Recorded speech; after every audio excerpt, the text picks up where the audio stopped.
and again they divided and ruled, and at the same time they promised us independence. After we fight with them, they promised themselves the scourge of war, or the prize of war, which is to control the land. And the third promise was issued to the so-called Balfour Declaration, where they promised the Jews a homeland in Palestine. And it's worth noting, really, when they issued that Balfour Declaration, the British, first of all, they didn't control Palestine. They didn't control Palestine till the mandate on Palestine was issued by the League of Nations in 1923. They were there as a military power, but officially they were in controlling the area.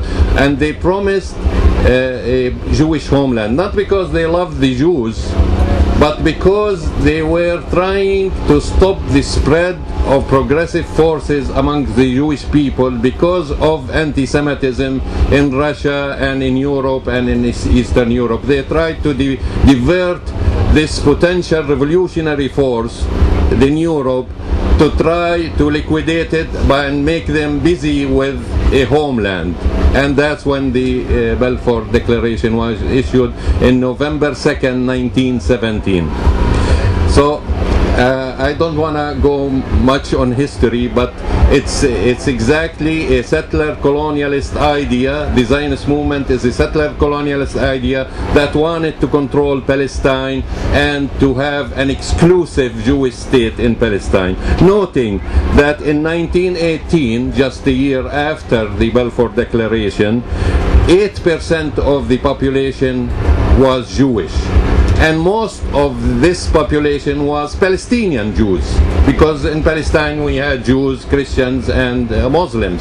So only 8% were, in spite of the Zionist movement. By then it was founded in 1897. By then it was 20 years of sending Jewish immigrant and colonialists to Palestine. In spite of that, by 1918 there was only 8% of the population was Jewish, and that includes the Palestinians, which they are part of the Palestinian people. 2.5% of the land was controlled by the Jews in general, which includes again the Jewish Palestinians. In 1948, when the Israeli state was established, again through conquest and through the support of the imperial power at this stage, most notably the British and Czechoslovakia and America and even the Soviet Union, they were supporting such an idea then. But by then only the population, in spite of the massive immigration that was supported by the West and especially by the British, who controlled Palestine, who controlled the border, controlled everything, because they were the colonialist power in Palestine, they succeeded to reduce the native population from 92% to 67%, because with the immigration there were up to 33% of the people were Jewish settler colonialists. The land rose from 2.5%, the control of land rose from 2.5% in spite of massive buying, especially from absentee landlords.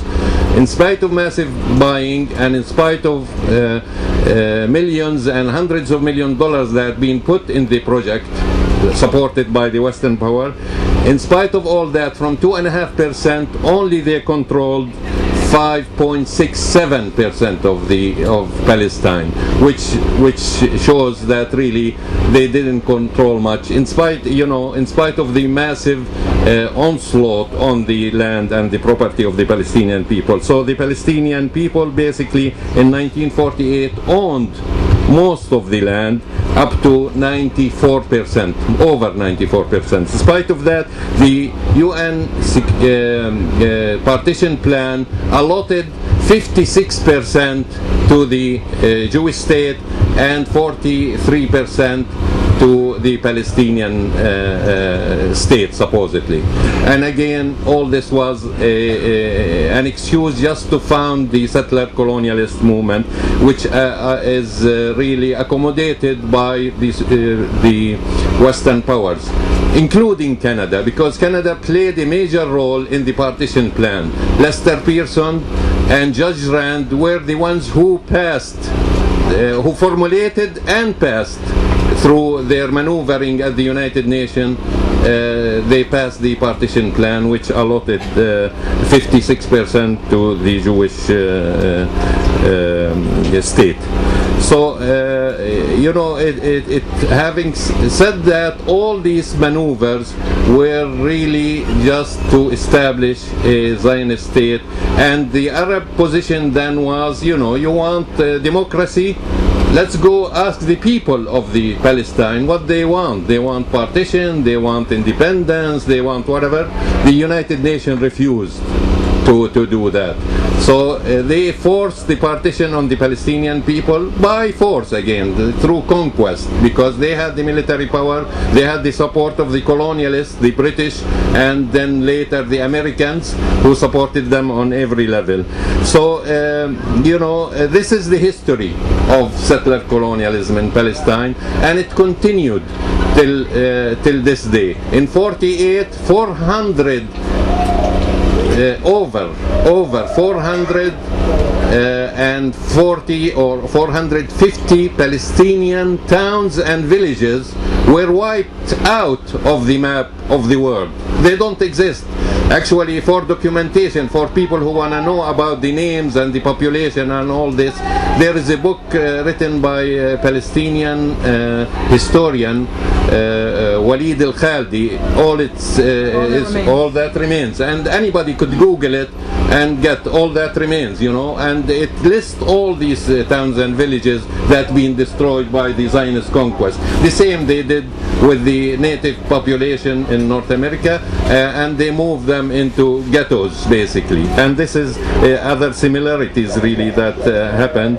And not just that, they ethnically cleansed the Palestinian people from its indigenous people. Because how are you going to build a Jewish state if only 8% of the original population are Jewish? You have to increase the population of the Jews and kick out the indigenous people, and that's what happened. And we ended up in refugee camps all over the world. I want to move to nowadays, because I don't think we have 5 minutes. Okay. The situation nowadays really is as bad as it was, if not worse, 61 years ago, because in spite of the sacrifice and the struggle of the Palestinian people, we're not ahead of where we are now. The West Bank is totally now colonized and controlled by Israel. The Gaza Strip is a big prison, basically, that doesn't get even water, doesn't get cement, doesn't get medical supplies, doesn't get anything. And people aware of what happened in December, January of this year.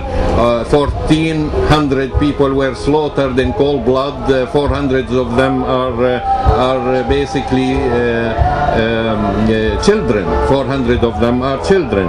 So the devastation continues, and again the resistance continues, because without this resistance we won't have any hope. And when I say resistance, I mean all sorts of resistance, because they occupied us through force, and they controlled us through force.